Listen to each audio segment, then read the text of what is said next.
여러분 안녕하십니까? 김항식입니다. 지하철 타보신 적 있으시죠? 매우 붐비는 시간에 상당히 많은 일이 벌어지곤 합니다. 얼마 전에 이런 일이 벌어졌죠. 어떤 남학생이 다리를 벌리고 앉아 있고 또 다리를 꼬고 앉아 있는데 옆에 있는 사람에게 그 구두가 신발이 닿았다고 해서 문제가 됐었던 일. 또 하나는 시각장애인입니다. 그래서 과거에는 이제 시각장애인을 맹인 그랬는데 그런 말은 절대로 써서는 안 되고요. 시각장애인 아저씨가 그 맹인견을 데리고 지하철을 탔는데 어떤 여학생이 너무 지저분합니다. 그리고 어떻게 지하철에 개를 데리고 탈 수 있습니까? 라고 불평을 호소하고 심지어는 역무원의 이야기에서 그 전철이 멈춰진 사건. 그리고 어떤 경우에는 그 젊은 어머니가 아이를 데리고 있는데 옆에 있는 할머니가 아이 예쁘다고 머리를 쓰다듬어 줬는데 왜 우리 아이 지저분한 손으로 만지느냐고 막말을 한 사건들. 이러한 부분들이 수도 없이 많이 발생되고 있다고 하는 것입니다. 그래서 이번 시간에 여러분들과 함께 생각할 것은 공공장소에서의 사건, 사고가 그리고 막말하는 사건이 이렇게 터지고 있는데 이러한 원인은 무엇인지 그리고 이것을 어떻게 대책을 마련해서 이러한 일이 다시는 발생할 수 없도록 해야 하는지에 대해서 생각해 보는 것입니다. 참 중요한 사안이죠. 여러분, 또 더 재미있는 문제는 이러한 것이 그 안에 제한된 공간에 있는 사람들로 해결되는 것이 아니라 인터넷에 유포돼서 그것을 보지 않은 모든 사람에게까지 관심거리의 대상이 된다라고 하는 것입니다. 그러면 원인을 생각해 볼까요?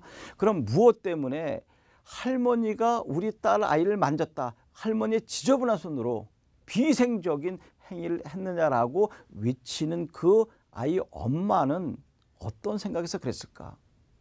그리고 맹인교를 데리고 탄 시각장애우에게 왜 개를 데리고 탔냐고 외쳐대는 그 여학생의 행위는 어디에서 기인될 것일까? 또 다리를 꼬고 앉아서 신발이 옆에 닿았다고 해서 문제를 삼은 사람들은 왜 그랬을까 하는 것입니다. 전문가들은 인간 소외 현상의 원인을 들고 있습니다. 고립된 삶의 모습이 그것이 정신적인 피폐함, 정서적인 피폐함으로 와서 나에게 조금이라도 불편함을 주게 되면 그와 같은 느닷없는 말과 거친 행동으로 나타나는 현상이다라고 하는 것입니다. 그리고 또 충주대의 어느 교수님께서는 이것은 어차피 발생될 수밖에 없는 사안이다. 세대 간의 갈등은 언제나 상존하고 있는 것인데 요즘에 그것이 노골화되었을 뿐이다. 그러니 이것은 어쩔 수 없는 일 과정에 나타나는 현상일 뿐이다 라고 접근해 주시기도 합니다. 여러분들 이러한 사건 사고를 목격해 보신 적 있으시죠? 어떻게 대응하셨습니까? 아, 왜 저 여학생 저렇게 심한 말을 노인에게 해? 어느 부분에서 그런 문제가 터졌어요? 어떤 여학생이 노약자석에 앉아 있었습니다. 그런데 연세 드신 분이 와서 아, 학생이 일어나게 거기 내가 앉는 거야. 아니 아무나 앉으면 되는 거지 왜 할아버지가 왜 그래? 라고 덤벼들었던 사건들.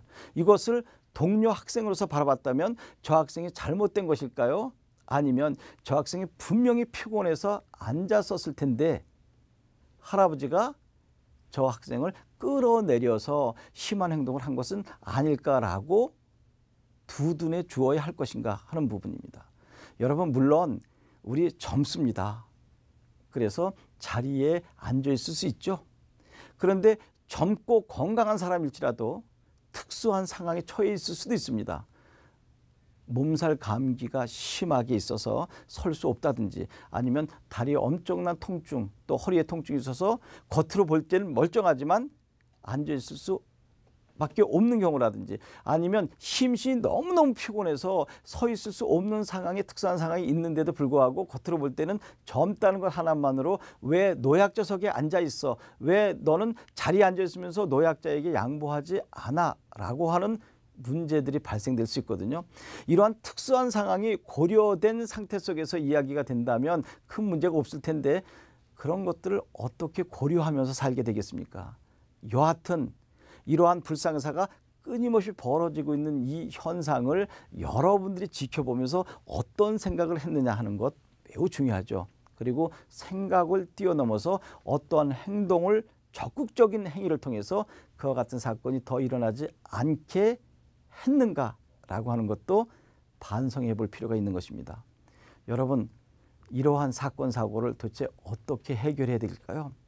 그리고 제가 중간에 이러한 제한된 공간에서의 사건이 요 자리에서만 벌어져야 할 상황인데도 불구하고 인터넷에 유포돼서 모든 사람들이 다 보게 되었다라고 하는 그 문제 하나만 가지고도 얼마든지 출제 가능한 것입니다. 추가 질문도 가능하고요. 그럼 이것을 긍정적으로 볼 것이냐 부정적으로 볼 것이냐 하는 것이죠. 여러분, 초상권 침해라고 하는 것을 거기서 그 사건을 저지른 당사자나 또는 당한 피해자들이 주장할 수도 있습니다. 이거 우리의 문제를 너가 왜 불법으로 이것을 촬영해서 유포시켰냐라고 문제도 될 수 있겠죠. 그리고 그 문제를 좀 더 분석적으로 접근해 보면 그와 같은 문제가 그 안에서 간단하게 끝나고 해결되고 또 당사자 간의 화해로 해결될 수도 있었던 문제인데 이게 유포돼서 모든 사람이 보물을 하면서 파장이 커졌다. 그리고 저와 같은 문제가 발생됐어. 이거 정말 심각한 일이구나라고 하는 것을 경각심을 드러내서 저렇게 돼서는 안 된다라고 하는 긍정적인 교육의 가치도 양면적으로 있을 수 있지 않을까요? 아, 저와 같은 문제가 있어. 우리 사이 썩었어. 큰일 났어. 라고 우려의 목소리가 있는 경우도 있을 것이고 아, 저런 경우가 절대로 발생돼서는 안 되지라고 긍정적으로 접근돼서 고쳐나가는 순기능도 발휘할 수 있는 것입니다. 여러분이 만약에 그 현장에 있을 때 이러한 예는 들고 싶지 않지만 여러분들이 그 피해자의 당사자가 됐을 때 아니면 가해자의 당사자가 된다면 어떠한 일이 벌어지게 되겠습니까? 생각을 하셔야 됩니다. 그 같은 상황이 벌어졌을 때 여러분이 그 현장에서 어떠한 적극적인 행위를 취할 것이냐 아니면 여러분이 피해자가 됐을 때 어떻게 대응할 것이냐 하는 문제들을 지금 생각한다면 그러한 문제를 어떻게 대처할 것인가에 대한 답은 나오게 될 것입니다. 그것을 방관자 입장, 주변인의 입장에서 늘 바라보고 수수방관했기 때문에 문제가 됐던 것이지 저것을 내가 해결해야 할 문제라고 생각한다면 아마 모두들 적극적으로 대처 방안을 제시할 수 있을 것입니다. 여러분들의 현명한 대처가 이와 같은 공공장소에서의 사건, 사고를 예방할 수 있고 또 막말하는 사건도 막을 수 있을 거라고 저는 생각합니다. 항상 교사가 될 여러분들은 선두에 서서 부조리한 사회의 구조적인 모순들을 해결해 나가는 선봉장이 돼야 되지 않겠습니까? 그것이 여러분들의 매력일 것입니다. 고맙습니다.